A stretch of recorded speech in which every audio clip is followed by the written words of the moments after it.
And what was the name of your gallery? Thomas Minckler Fine Art. Hmm. Did you have a thing that you specialized in at that time when you first started? Whatever you could get, probably, but Yeah, it was Bodmer prints and uh, primarily books. I yeah. started in books, but again, I was very eclectic. I had art, I had some prints, Bodmer prints and a few Catlin and items like that, but that's what I specialized in. Had you started putting things away for yourself? Because I know we're going to talk about your huge document collection, but did you start at that point going, I should maybe collect some of these things for myself and not just sell, or you just didn't have the ability to do that because you have to buy, sell just to pay for the rent? Well, I had to, I had to pay for the rent. I started putting items back that I had duplicates, not for the first 5 or 6 years, Right. but after that, I would start putting duplicates away, primarily books. And then I got more involved in art and I started selling more art so that it would finance my buying of documents and other books, rare material. But I used art to finance my collecting. Yeah. So that tells me you're a document guy. You're selling the paintings to keep the documents. Yes, Yeah. And so that's early 80s. that's early 80s, Yeah. late 70s, early 80s. Do you remember your first great document that you got, the one that you go, oh my God? uh, I can remember, well, two things.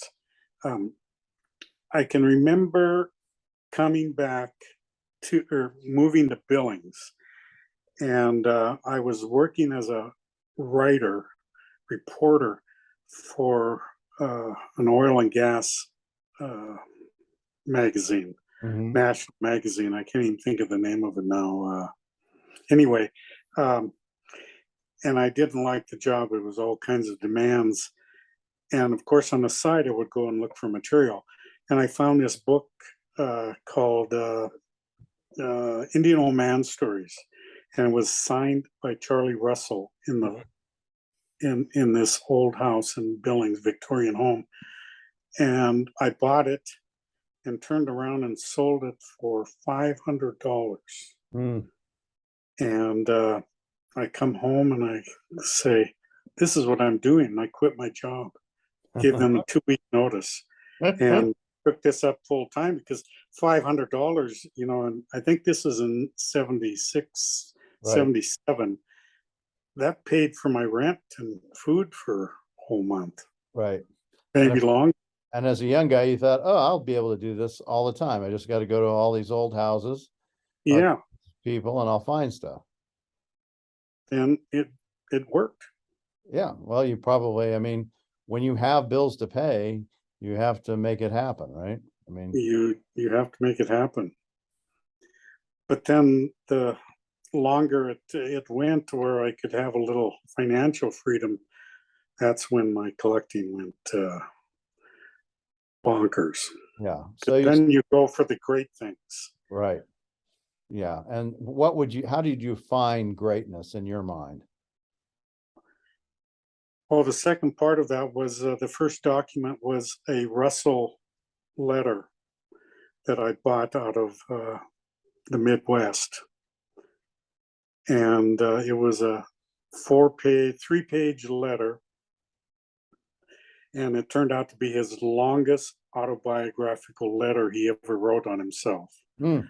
And so it was not unillustrated, but the letter is just a gem, and I still own it. But and you can identify with this, Mark. I had to sell it Mm. in about 1990 Mm-hmm. in New York in a hotel room to a major um, autograph dealer. He paid my price, but 7 years later, the man died, and I bought it back from Sotheby's at an auction. I've never let it go. But that was common. That happened a lot, where Yeah, I would have to sell things to raise money, and then they would right. come back and rebuy them, repurchase them. When you rebought it, was it at a lower price than you sold it? It was about the same. About the same. Yeah, but at that point you had the money and the ability. 7 years had passed. You had Yeah, continued to do better, and now you could afford it. And yes, I can appreciate that. And yes, I have done just that as well. yeah. On more than one occasion. Because there Yes, are pieces you love that you want to keep, but you literally cannot for whatever reason. You have a new house, you have kids, you have a car, whatever it is. There's other things you want to buy, you have to have the capital. Yeah, no, I totally get it. But now you have that letter, and probably the only way it's getting out of your hands now is with your entire document collection versus any other way.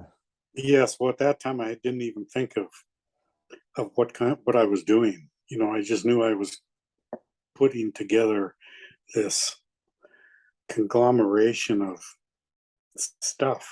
Yeah, well, let's talk about this conglomeration of stuff that you started in the early 80s, because you have a book that's coming out very shortly. You're almost finished with the manuscript. I mean, you're basically finished with it, right? That's a fair statement. Yes, Yeah. So, and yeah. this will be coming out in approximately, do we know approximately when the book's going to come out? December, January of 23, 22, 23. But Yes. we'll probably, publisher won't put it out until January of 23. Yeah, so very soon. Like Yes, 5 months very soon. away. Yeah. And the title of the Yeah, book is Montana, a paper trail. I love that title. That's a great title.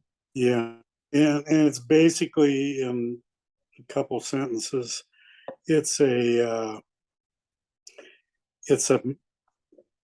memoir of my collection combined with the history of the Northern Plains in Montana. So it's a collecting memoir. I talk a lot about the stories of collecting this material, who I met through the years, and then the story of developing, making each item, and not each item, but making many items come to life by research. Mm-hmm. So a signed letter by Granville Stewart is just not a letter. It has stories behind it, and it really brings the letter to life as photographs. Photographs are another item that you can bring them to life with the contents through research, and it's really rewarding. So the book is filled with that kind of material. And then on the way to the market, there's a history developed from the 19th century, from Lewis and Clark all the way into the 1920s, of the cowboy, the Indian, the native wars, the Granville Stewart, Teddy Boo Abbott, the steamboat period, the gold rush period, stagecoach period, and the artists and photographers who photographed this part of the country. Yeah, I think a So lot of people it's don't really realize. diverse.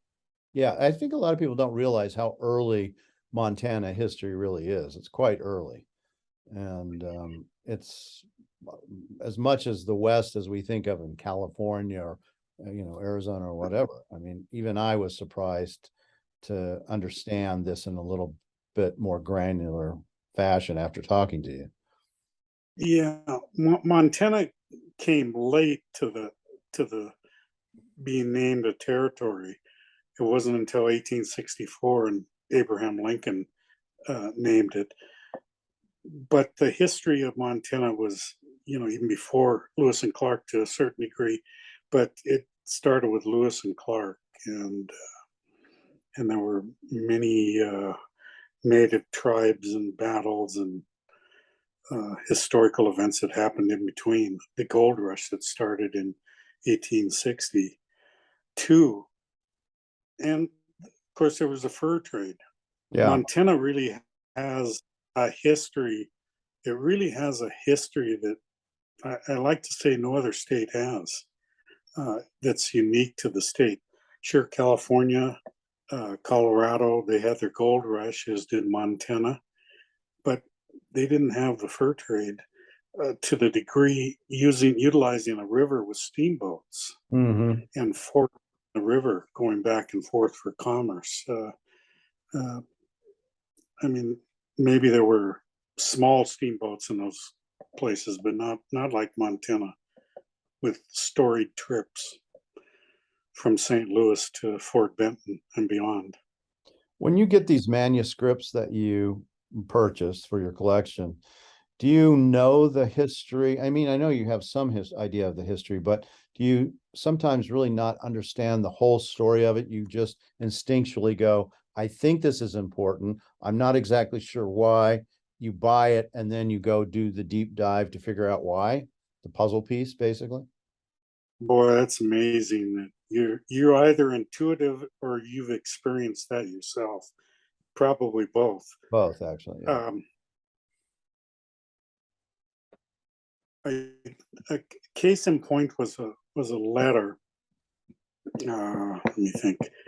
It was a letter that I bought from the great bookman from New Haven, Connecticut, Bill Reese, who just passed away recently, a few years ago. And he would send me out boxes of material to Montana of his inventory that he had on Montana. And he says, just go through it, pick it out, and it's all priced. And I opened this box, it was like Christmas. And here was this letter. And I couldn't read the writing, the signature, but I could see that it was a letter passed from one steamboat to another steamboat very early, 1866, I believe it was, or 67. And I just bought it. It was, wasn't inexpensive, but I bought it and said, I want that. It's worth it. 10 years later, I'm going through my fur trade and steamboat collection, and I'm doing some research, and I come across this name in a book, and it said Campbell K. Peck. And every 2 years, I would look at this letter. I couldn't decipher the letter. But when I saw this in a book 10 years later, I said, Eureka, I found it. It was Campbell K. Peck who built Fort Peck, an early Blackfoot Missouri River trading post. Very important figure. Fort Peck Dam that was built just before the war on the Missouri River was named after him.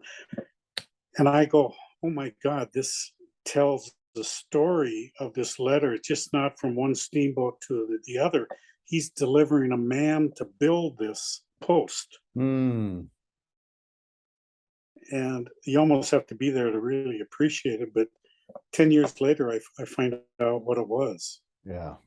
And I bet that's not the only one. I'm sure there's many in your collection that have been that way, or even you change. I'm sure they've even changed how you thought they were important when you build the whole picture out and go, now I see how it relates to that one up here and that to that. And it changes maybe the whole concept of how you saw history in the world. Yes. I'm trying to think of another example of something I found. I know there was a photograph of early Virginia City, and I purchased it. Didn't know what it was, but it was early, and came back. And it's a long story. It's in my book, but came back over the next 3 or 4 years and discovered who was in the photo that was unidentified, and it just, I brought the photo to life. Yeah. It had so many different dimensions to it, of people in the photo going, packing for a gold expedition to, other other people. Anyway, it's hard to put into words without you have to read the book.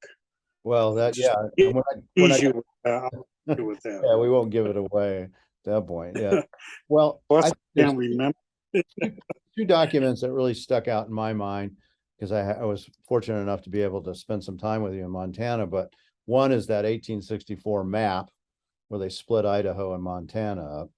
And maybe you could, that was, I think, the governors or territorial governors, I guess, or kind of right in that governor slash territorial governor. Maybe you could talk about that particular document. Yeah, that was a great map that I purchased in New York a few years ago, and it's the only one of its kind known. And it was, I walked into the old print shop in New York and I said, "Do you have any maps on Idaho?" Usually I would say Montana, but this time I said Idaho. And he said, "Yes, I do. It's at the conservator." Um, and I asked him if he would hold it until it came back and give me first choice. Of course, the price went up then, Yeah. but he did. I came back from the conservator and purchased it. And he said it came from the effects of William Wallace, the first governor of Montana, of Idaho Territory, and he later went to Washington. Uh, his brother wrote, or maybe he did. I can't remember if it was him. I think it was him. He wrote the book Ben-Hur. Yes. I think he moved to the Southwest after that, if I remember right. Anyway, he owned this map, and they made a plea to divide the territory of Montana and Idaho were one and the same, but there was a division of a mountain range that couldn't be breached for half of the year because of snow. So the eastern part of it became lawless. So they wanted to divide the territory into two, Idaho and Montana. And of course, this is the map that where they took it to Congress and was able to convince Congress that yes, we need to divide this territory. So it's a very important map. And I was just talking to a gentleman at the Beinecke, and he said that's the only one known. Yeah. So it's, And as a dealer, this is always I find these things to be interesting, and I want to get your take on this. You find something that you probably kind of had a sense this is a very, very rare object. You might not have known it was the only one, but how the heck do you know what to pay for it? I mean, there are no comps, you know. I mean, or my answer, I probably answer it myself, is that you don't know and you just pay what you have to, I guess. But what's your take on that? well, when it comes to items that are really rare, you just kind of need your intuition. The old print shop is, it started, this is the third or fourth generation, one Yeah. of the oldest places in New York, but all around the country. He called a gentleman in California on maps, and he told him what to charge me. Mm-hmm. Otherwise, I probably could have bought it for 30% less, but it was okay because he charged me it was a hefty price, but well worth it. And Yeah. I just intuitively knew that this is, I Important. didn't know the ramifications of it and the importance without research, but I just knew intuitively, you better get this. Yeah. And those kind of things don't last. You have a very short window generally on those kind of things. Yes, I mean, as a fellow collector too, that serendipitous findings are very much a part of it. It's a lot of luck and timing Yeah. Though part of it because is here going one to the place. second and gone. Yeah, I was going to say, What's but that? part of it's going to the place and specifically asking the owner, do you have any of this kind of thing? That's how Yes, it's serendipity, but at the same time, it's because you're doing your job. yes, yeah. Well, knowledge about what you're collecting is really important. Yeah, I think that could be the takeaway of the day, honestly. Yes, knowledge. Yeah, And no, that's where reading comes in, studying. yeah. Or YouTube videos nowadays. Or YouTube. I love the YouTube. So the other document you had that stuck out in my mind, which I think, for me, it sticks out the most. I think I don't know, if it's the most important piece in your collection, because there's so many in your collection. Your collection is very, very, very deep, but it's the George Custer letter when he's being rebuffed by Grant. And maybe you could share a little bit of that letter, because I think it really plays into, and I can't say if it's true or not, but to the whole, Custer's last stand, the Battle of Little Bighorn. Yeah, part of the reason for his untimely charge. Yes. Uh, Interesting. You you're a great student as well as a teacher. You really picked up on a couple of important items. The Custer letter I had waited for years, more than 20 years. Mm, And I was finally able to acquire it. And it, with the research that was from the past that they had done, and new research, I found it to be uh, one of Custer's most important letters that he ever wrote, and particularly significant with his death at the Little Bighorn in June of 25, 1876. He was preparing for the campaign which he was to lead from Fort Abraham Lincoln, which is near present day Bismarck in Dakota Territory. And they were preparing for the campaign. They wanted to leave in early April. As it was, they didn't leave till June. And the reason they were delayed was he was subpoenaed by the Democrats to come and testify against William Belknap, the hmm Secretary of War, and Grant's brother Orville, with all the corruption that they had done. And Custer didn't want to leave, but he was subpoenaed, so he had to order. He jumped on the Northern Pacific train and went to Washington, D.C., and ended up staying over 2.5 months. And his testimony upset President Grant because of the testimony toward his friend Stanton and his brother Orville. So he fired Custer. And Custer's like a whipped dog with his tail between his legs. He doesn't know what to do. He has to go to other commanders, Sheridan and Sherman and Terry, and begging them to, on his behalf, to put him back in the mix. They tell him to go visit, Sheridan tells him to go visit Grant. So he goes to Grant, and of course, Custer's a hero at that time. He's a Civil War hero. Right. And he's dressed to the hilt in the White House, sitting down waiting for his audience with Grant, which he never gets. Finally, the orderly, or his aide comes out, Grant's aide comes out and says, we're not going to, he's not going to entertain your visit. So Custer sits down and writes this letter saying, I just wish I could explain my testimony, and so on and so forth, and hands it, and it goes to Grant. Years later, it appears in Peter Decker's collection in The Great Book Dealer in New York, and he in turn sells it to Fred Rosenstock in Denver, hmm the great dealer and collector. And then it goes to the Foote family in Montana, who owned Pompey's Pillar, and et cetera, et cetera. And there it lies in their collection. And then when everybody passes, 4 years ago, I'm able to buy it.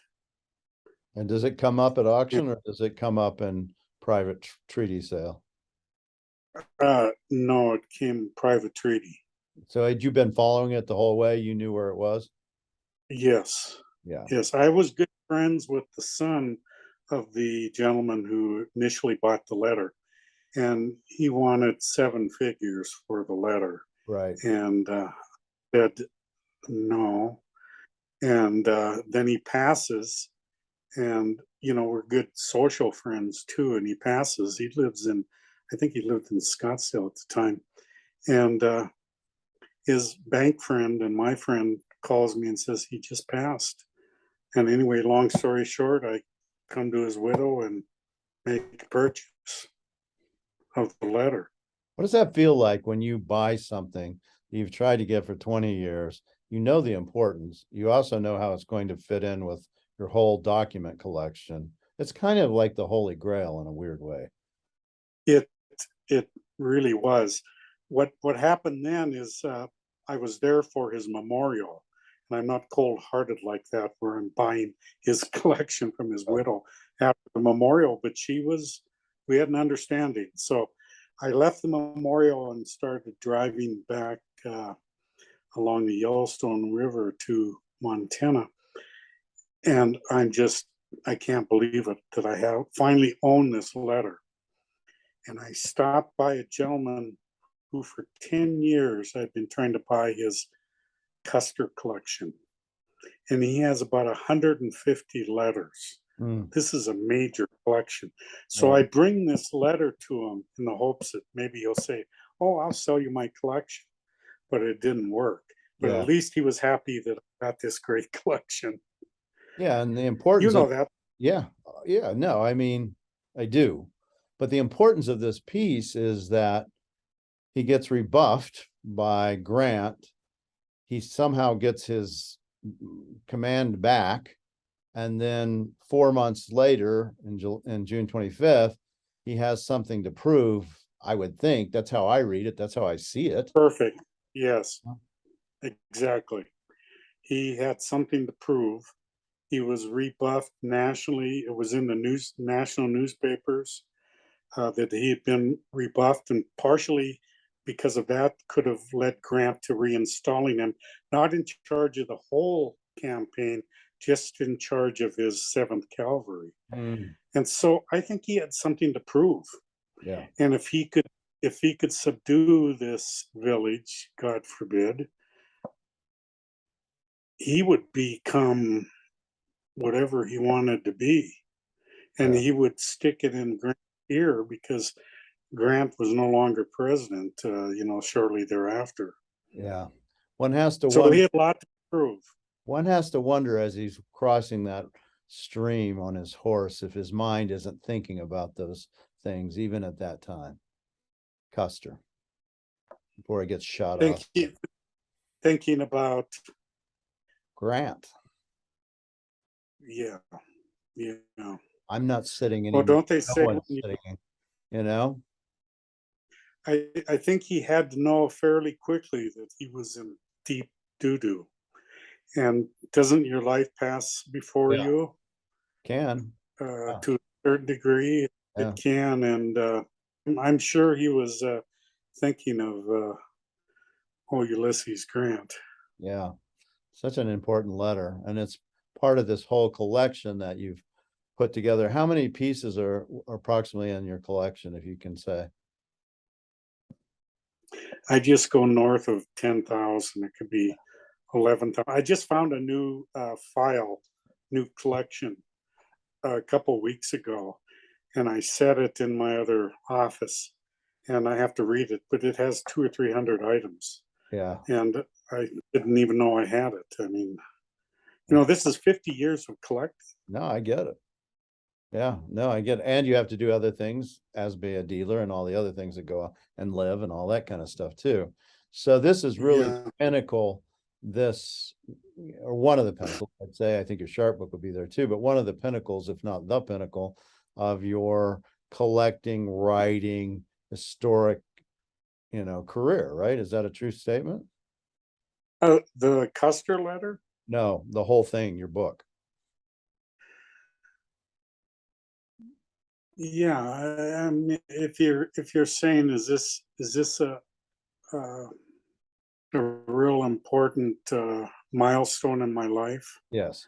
I, I would think so. After collecting, I mean, it's hard to believe that sometimes I look at this collection, I go, my God, you started 50 years ago. Yeah. And it is 50 because there's a piece over there on by the fireplace that I bought that was gifted me by Bill Berger The in San railroad, Francisco. right? It well, no, there's that too, but it's a broadside um, that he had priced at $375, and it was in a pile of his stuff Yeah. at the Gap. And I said, I'd like this. And, $375, I couldn't afford that. Right. And he gave it to me. So that's my first piece. So it's hard to think that 50 years and you've gathered all this material and it has become a cohesive history of different periods of the Northern Plains, not just one phase, but dozens of phases. And it just, I'm, I'm not touting my ego. I'm just blowing my mind on how intuitively I did this without really a purpose. I mean, there was a purpose once in a while, but not really from the start. There was no purpose in just gathering material. I think that's how the best ones start, honestly, is you're just intrigued and the purpose reveals itself after sometimes many decades after you've gotten so much stuff. And you have to learn, right? You have to have enough knowledge to be able to see a purpose for it. Yes, yes. So this is a culmination. This book, 7 years of writing it. I've been through I don't know how many editors, 5, Yeah. I believe, at different phases. I mean, maybe that happens to other. How many editors did you have in all of your books? Well, I usually have one. Per book. Yeah, well, I'll have one main editor, and then I might, depending on what the book is, if it's fiction or nonfiction, I might give it out to half a dozen or 10 people to read it because each one sees it a little differently and each person has a little different skill set. So, Sure, yeah, sure. but at least I would say at least 5. Yeah, I would think. Yeah. And readers are, as you know, are really important. I just love sending parts of the script to these historians. Yeah. They're so quick and just give you a different different analysis of that, and the corrections really feel good. I'm not wounded at all when No, I of course not. see I goof things up. I just the manuscript is with at the end of the what do you call it, the Yes. proofreader, Yeah. and setting up all the pages. It's Yes. at the tip end. And so I have one look as the indexer is doing the book before it goes to the printer. And I just found about 6 mistakes. Yeah. That's happens. And it's great. It's easy fix, an Yep. email, and they Right. go, thank you. But you So, wonder how many you left behind. oh, lots. They're in there. You'll see it. Well, the worst thing is when you get it printed and then you get some manuscript or something else that you go, oh my God, I had no idea. And it could have been a whole nother chapter. And that will happen. It's already happened to me on things. So, but there's nothing. Yeah, no, I mean, I could do another volume easily on my collection on different phases. So do you have a book tour set up once this comes out? Is your collection going to be exhibited or part of it exhibited in any of the local Montana museums or other places when this happens? Well, that's to be determined as far as exhibition. I think they're trying to set me up on some sort of fireside chat where we. I like that rather than standing up by myself and just talking. Right. That if you have another individual, Yes. and it's kind of like you're at a table and he asks you, interviews you. Right. I, that's really meaningful, I think, much better than just blabbing on facts and et cetera. You mean what I do when I lecture.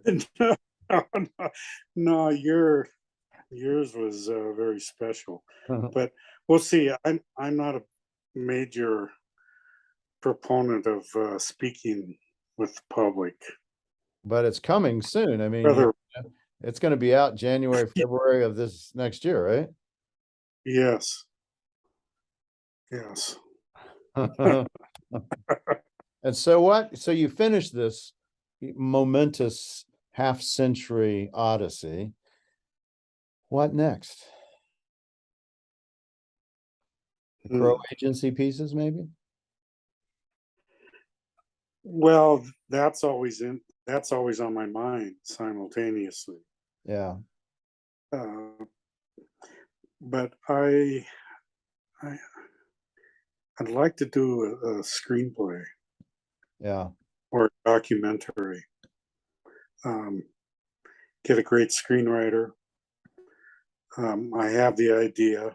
I have several ideas, but I've settled in on one, Mhm. and just try that. Yeah. You know, You should. challenge. I Yeah. don't think I want to do another book for a while. I No, mean, no, I get it. Big book 7 years is that, a long yeah. time. No, they take it out of you. No, I understand. But this is a challenge, and I'm always up for challenging my parameters Yeah. for sure. Well, it's the perfect time because you have all the knowledge, it's all fresh, it's all in your mind. You're dreaming about it, it's in your subconscious. And it would be, seems like a natural segue to go from that to writing something that, based on, a real story, but more of a fictionalized thing. And it gives you more creativity, and it's a lot easier to do than, I can tell you, fiction's way easier, in my opinion, than nonfiction. So It is. I would encourage Yeah. you to do. Yeah. What's that saying? Oh, I say this in my introduction that nonfiction is like herding porcupines, Mhm. and fiction is like buttering toast. Yeah, Something to that effect. yeah. No, yeah. Mhm. Yeah, herding But porcupines I work without, equally hard. yeah. No, I find it more difficult, but because you're limited to some extent by the facts, right? I mean, you are limited. You can't make up facts. You can't, or you shouldn't. And, but you're limited in your creativity of how you describe it is a little bit, I think, more limited as well. So yeah, that's my take as well. So what do you think, Thomas Minckler? You've been doing this for a very long time, really since the early mid-70s. What do you think for our business, whether it be the book business, maybe you can address both of these, or American Western, painting business as a dealer? What's the future? Do you know? Do you have an opinion? That's a question I ask a lot of people, a lot of academics that I know around the country. How do we engage this younger generation to embrace our past like you and I did when we were young? And the digital world is uh, is so prominent that it's taking this youth away from the actual material and the history of the West. I I don't know if there's an answer other than I feel good about it. Uh, I think based upon my granddaughter and some of her friends and some of my son's friends, when they visit my house here, they're very interested in the history. And of course, if I can hand them, here's the first book printed in Montana, or if I can hand them an Abraham Lincoln document, Right. or I can hand them a Charlie Russell book from his library, that really rings a bell. And I've done that with young children before. that come over with their parents. They'll come over for dinner, and we'll be sitting in the library, and I'll engage those kids, and they're 8, 9, 10, 11, 12 years old. And every time I give them something to touch, I say, they go, I can touch this? I said, yes, you can Right. touch it. How do I turn it And on? amazed. Always leave them with something. I'll give them up like a bullet from the Custer battlefield, or Yeah. a baseball card or something to take back. So I don't know if it's more one-on-one that we have to work at, or if it's a more what do you call it, uh, dynamic overall synopsis that we have to bring these people into the fold, so to Mhm. speak. Sound like a religion teacher, but it's really important that we understand our history. We don't lose sight of it. Yes. Well, and by giving them that bullet casing or the card, whatever, it can ignite somebody into going, wow, this is amazing. I'm holding history. If they have that sense of intrigue and curiosity, it could be just as simple as that. Yes, it, and some of them come back. The kids come back, and I find new things to give them. Yeah. It's so Well, I could see that actually as a nonprofit, believe it or not, giving pieces of history to people, that to kids, to engage them and to get them excited. And I mean, that I could see that as something we have to do some kind of reach out to younger individuals, because they don't read books anymore. They don't touch things like that. It's all digital. And what we do is very tactile. yeah, and I think as uh, dealers of whatever we are, curators, librarians, we need to pay more attention to this digital world than ever before. It's great to go to a museum like in Rome one year. We went to the Capitoline Museum to see a show on the hidden treasures of the Vatican. And it was an amazing show. And of course, the Catholic Church is one of the wealthiest entities in the world. They did it upright. They did it digitally, where you could read the screen and curate the document. For instance, a document on the excommunication of Galileo was Mm, there. mm. And you could see the document. It was well protected and behind, no light could reach it, but you could digitally touch it. And then there was a letter, two letters, one from Robert E. Lee and one from Ulysses Grant, where they appealed to the Pope at that time on how to stop the war. And Mm, those two letters are in the Vatican. mm. Um, so I don't know if it's a cross of that, but we need to pay attention to these and preserve this history, this paper, this fragile paper that can go in a blink and be gone forever. And with it, all the information. Whew. Right. It does. I mean, just imagine just your collection alone, all the things that are so important there. And it's not just that, you have photographs as well. So you have the Chief Joseph photograph that no one's seen. Oh, the tintype. Ooh, that just That's a almost brings me to tears it's a haunting with that photograph. story. Yeah, it really is. And that photograph will be the first time it's ever been published is in your book, right?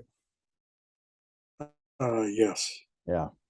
So you have to get his book if you want to see it. Unless he gives me a copy to put on my podcast, which I don't think you should. You can actually give me. I'll give you a copy. Well, I'll trade you for a Dixon drawing or something. we'll have to talk about that.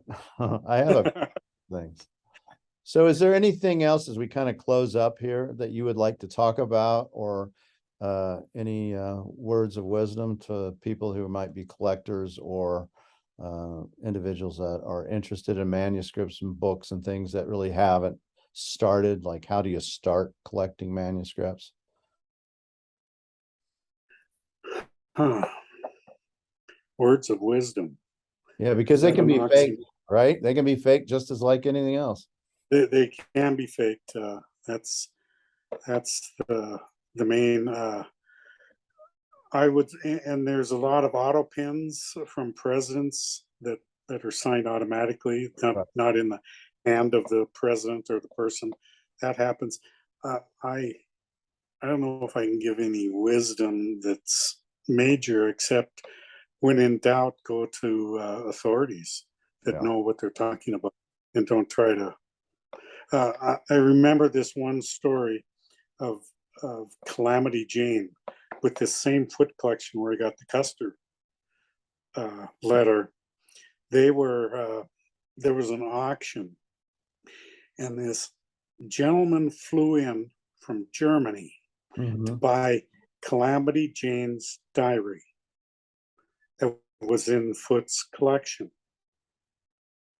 I knew what it was, and I was standing next to, not to drop names, but I was standing next to Senator L. Simpson, and we were laughing, saying we weren't laughing at the person, at the German buying, but we were going, she couldn't write.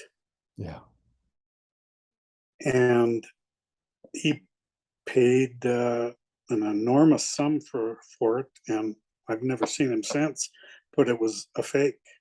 Yeah. So why wouldn't he have gone? You know, it was something 70 or 80 or $100,000 at that time. If it was real, it's worth 10 times that. But Yeah. why not ask an authority? I mean, don't think you're you're going to pull something over on someone and Yeah. get facts. And it's true. And as a dealers, we do this all the time. People come to me that are my colleagues that might have something that they would like to get a, I don't know if you want to call it a second opinion or at least my take. And I do the same on other things because you can't know it all. And if you Yeah, think you do know it all, then you are buying things that are probably wrong anyway. yeah, and that goes with painting. I mean, art. Thing. That goes with photographs, and it goes with rare books. Yeah. Um, you until you get your sea legs, but Yeah. you see a lot of dealers. They buy, especially the upper echelon. When they start, they buy a lot of stuff, and then by the time they get halfway through their collecting life, they're getting rid of that early stuff Yeah. and only buying great stuff. Yeah, yeah, because but it's hard, I think, for most people, and it's maybe not even a bad thing, but for most collectors, it's very hard to start at a high level of collecting as far as what it costs versus a lower cost, because it just feels odd to go, I'm going to pay X amount for this piece, and I've never spent X amount on anything. And Yeah, and so I think it is a double-edged sword in some ways, because if you're going to make that big jump immediately and start buying that high stuff, you better have a dealer or somebody you really trust that is giving you some really good advice before you start. yeah, I mean, you don't go to a doctor unless you don't just ask your neighbor who might be a vet about what's going on with your heart. It might be really good for your Great Dane, but you really do need people that have spent a life, you know, learning and making mistakes, by the way. I mean, yeah. I'm sure you've made a few, and I know I've made a lot of mistakes over the years. Aren't they fun though? You get to learn from them. You try not to. Sometimes bitterly. Well, you learn to be cautious, to trust your inner voice. And I think the most important thing, and I learned this one early on, is the greed factor. Don't go to buy something just because it seems like such a good deal. It has nothing to do with the transaction, as far as I'm concerned. Yeah. Well, we've said it Okay. all. How's the weather in Montana now? Has it frozen yet? We're in September. No, it's smoky. Oh, I fire. told you we're banana belt here. Yeah. We hopefully won't get a freeze for a couple months, but they'll get freezes west of Yeah. here, closer to the Yes. Well, Thomas, thank you so much for coming and talking today and spending some time. I'm very excited to get the book. I will sell the book, even though I'm in Arizona. There are people I know who love history, and I'm excited to see what happens, not only with the next thing that you do in your life, but all these wonderful documents, how that may end up as well for you, because it's a lifelong collection. It's pretty phenomenal. And it was a great gift to be able to see some of that in person when I was there in Montana. Well, thank you, Mark, and we'll look forward to breaking bread soon. Yes, I hope so. Remember, January, February, March is very nice and comfortable here in Tucson. Yes, I'm listening. Good. I hope your wife is too, because I know she wants to come No, back. she is. She's on board. Okay, She's cool. on Well, then maybe we'll be doing a book signing then in person for you. for you. No, for you. Your book comes Oh, out I could, down here. yeah, I could maybe do that. Yeah, that would be fun. All right, you heard it here first, folks. So Thomas Minckler, Art Dealer Diaries. Thank you very much for the time. Thanks, Mark. All right, we'll talk soon, very soon. All right, Okay, take care. you bet. Bye-bye.